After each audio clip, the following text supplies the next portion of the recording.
जय दक्षामूर्ति गुरुदेव। किसी का प्रश्न आया है कि हनुमान जी को गदा किसने दिया था।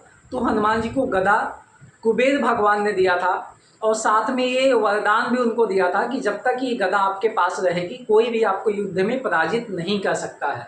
तो इसके पीछे एक कथा भी आती है। कथा क्या है कि एक बार की बात है कि सूर्य भगवान को जो है फल समझ कर हनुमान जी खा जाते हैं। जब सूर्य भगवान को फल समझ करके हनुमान जी खा जाते हैं तो पूरे संसार में अंधेरा छा जाता है।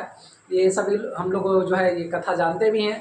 तो उस समय इंद्र भगवान को बहुत गुस्सा आता है और जब इंद्र भगवान को गुस्सा आता है तो वह जो है उन्हें उनके हनु के ऊपर जो है प्रहार करते हैं। जब उनके हनु के ऊपर प्रहार करते हैं तो उससे जो है उनके हनु मीन्स होता है ठुड्डी, उसी से उनका नाम हनुमान पड़ता है बाद में। पहले उनका नाम महावीर जी था।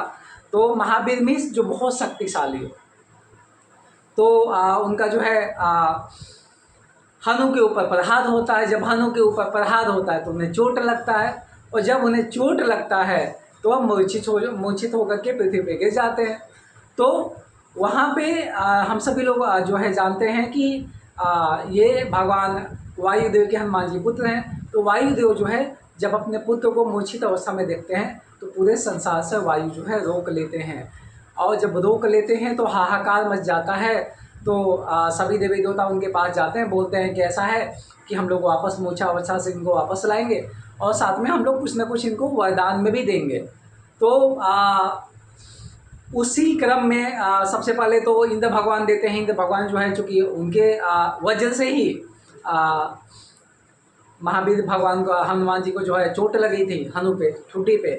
तो उन्होंने जो है उनको वरदान दिया कि आपका जो पूरा जो शरीर है वज्र की तरह हो जाएगा।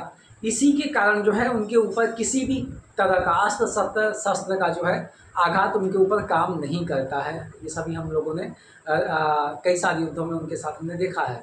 और उसके बाद उसी क्रम में फिर कुबेर भगवान आते हैं। कुबेर भगवान जो है उन्हें हनुमान गदा देते हैं और साथ में ये वरदान देते हैं कि जब तक ये गदा आपके पास रहेगा कोई भी आपको युद्ध में पराजित नहीं कर सकता है। और उस घटना के बाद से उनका जो है नाम हनुमान पड़ता है, क्योंकि उनके हनु पे वज्र से प्रहार किया जाता है और उसे वो सह जाते हैं। सबसे बड़ी बात ये है। तो ये कथा